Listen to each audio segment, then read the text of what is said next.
It has been a full century since the Communist Party seized power in the Soviet Union.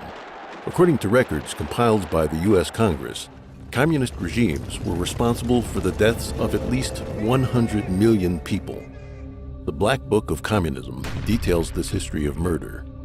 From documents declassified by the governments of nations in the former Soviet Union and Eastern Europe, as well as official records on the victims of communist political campaigns in China and North Korea, the public has gained a good picture of the Communist Party's addiction to killing. Communist totalitarianism is often compared to that of the Nazis. While there are many parallels to be found, there is one crucial distinction that is often overlooked. The Nazis aimed to eliminate the Jewish people, but the goal of communism goes beyond physical slaughter. People of faith do not consider physical demise to be one's true death, since the soul goes to heaven or is born again in the cycle of reincarnation. The Communist Party uses killing as an instrument to plant the seeds of terror in the minds of the people, forcing them to accept its evil ideology. Through the destruction of morality, people's souls are fated to damnation. The Communist Party aims to destroy not just man's physical body, but also his soul. An additional characteristic of the Communist Party is the intensity with which it carries out internal purges and selects the cruelest of leaders. It is difficult for many to understand the rationale behind the barbarity inflicted by the Communist Party upon its own ranks, including those who became victims simply for deviating from the party on specific issues, while otherwise being wholly loyal to the party and its leadership. One reason is that the Communist Party, in its rebellion against gods and humankind, possesses an instinctual fear that its doom is always around the corner. To reinforce itself, the party needs to recruit individuals with no regard for moral right and wrong. These individuals are distinguished in the process of mass killing, and their elevation to positions of leadership enables the Specter of Communism to ensure the perpetuation of its earthly tyranny.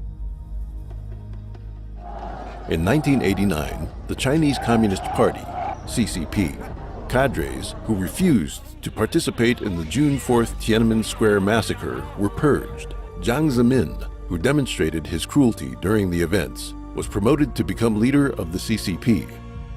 After Jiang began the persecution of Falun Gong in 1999, he promoted officials such as Luo Gan and Zhou Yongkang to high positions, as they had demonstrated their ability to commit the most brutal crimes in the persecution. Another motive for killing is to recruit participants from general society, as was done during the Cultural Revolution. By committing murder and other crimes, the masses implicated themselves as accomplices to the CCP's savagery, and the most brutal perpetrators became the staunchest followers of the party. Even today, many former Red Guards who committed assault and murder during the Cultural Revolution express no remorse for their crimes, saying they have no regrets about the events of their youth. Furthermore, by killing its victims openly and deliberately, the Communist Party intimidates the general population into obedience. All this allows us to expound on a general principle. Throughout history, killing has occurred under tyrannical governments or during times of war because there was an enemy to be defeated. It is the characteristic of the Communist Party that it must have an enemy, and if there are no enemies, it must invent them so that it can continue to kill.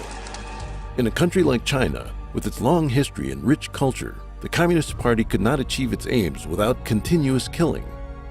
Traditionally, the Chinese people believed in and revered the divine. Steeped in a cultural heritage of 5,000 years, the Chinese people would not otherwise tolerate the existence of the barbaric and blasphemous Communist Party. The CCP's sole means of maintaining its rule, as learned from the Soviet trial run, is the use of mass murder.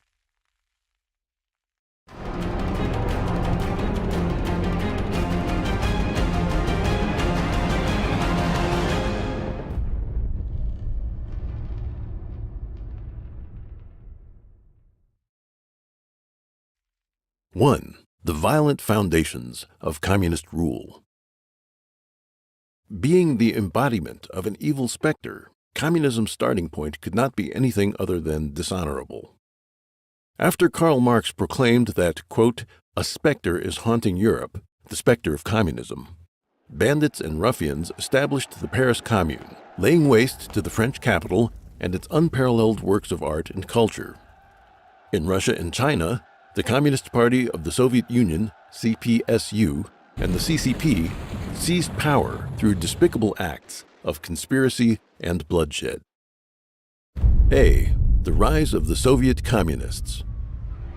In February 1917, food shortages and deteriorating working conditions drove Russian industrial workers to go on strike. As the turmoil spread across the country, Tsar Nicholas II stepped down from the throne, and the Russian Provisional Government was established. Learning of these events, Vladimir Lenin immediately returned to Russia from exile in Switzerland. At the time, World War I was raging. The countries between Russia and Switzerland were all hostile. In late 2007, the German magazine Der Spiegel revealed a 90-year-old secret. Kaiser Wilhelm II, who regarded Russia as a grave threat, realized that Lenin could bring disaster to Russia, so he allowed Lenin to travel through Germany to Sweden, then Finland, and eventually back to Russia. Wilhelm II also provided money and munitions to Lenin. By the end of 1917, Lenin had received 26 million marks from Germany. Winston Churchill had this to say about Germany's role in Lenin's return. They used the most lethal weapon in Russia. They shipped Lenin back in a tightly sealed truck, as if shipping a type of plague virus to Russia. Lenin carried out a coup on November 7, 1917, or October 25 by the traditional Julian calendar. With the October Revolution, Lenin overthrew the provisional government and established the world's first communist regime. But in the democratic election for the Russian Constituent Assembly, the Party of Socialist Revolutionaries, SRs, won a majority of national votes over Lenin's Bolshevik Party, which controlled the government administration. Out of an electorate of 44.4 million people, 40% voted for the SRs, with the Bolsheviks losing by a 20% margin. After this setback, in the Russian Constituent Assembly meeting on January 5, 1918, Lenin trampled on his promises and declared the Constituent Assembly an, quote, enemy of the people. Having prepared in advance to enact martial law on the day of the Assembly's meeting in the Russian capital of Petrograd, the Bolsheviks mobilized troops and disbanded the Constituent Assembly by force, destroying the democratic process in Russia. The October Revolution and subsequent Leninist takeover was the origin of all violent communist movements throughout the world in the 20th century. It triggered the international rise of communism and the countless catastrophes that followed. B. The Chinese Communist Party seizes power. After 1917, when the Soviet Union was just established, it exported revolution to China by making use of the fact that the Republic of China had joined the Third Communist International, or Comintern. The Bolsheviks dispatched Grigory Voitinsky to China to establish a local communist organization. Then it sent Mikhail Borodin to engineer an alliance between the Chinese Nationalist Party, Kuomintang, and the Soviet Union. Under this arrangement, the young Chinese Communist Party was given opportunities for rapid growth by subverting the Kuomintang. During World War II, in the 8 years that the Kuomintang waged an all-out war against the invading Japanese army, the CCP used the conflict as cover while it expanded its forces. When the Japanese invaded China, the Red Army was on the verge of defeat, but at the time of China's victory, the communist forces boasted 1.32 million regular troops and a 2.6 million strong militia force. Following Japan's surrender, the CCP used the cover of peace talks with the Kuomintang to covertly expand its forces further. Meanwhile, the CCP's diplomatic efforts led the United States and the Soviet Union to abandon their policies that supported the nationalists. In 1949, the CCP finally defeated the Kuomintang government forces, founding the most evil totalitarian communist regime on Earth.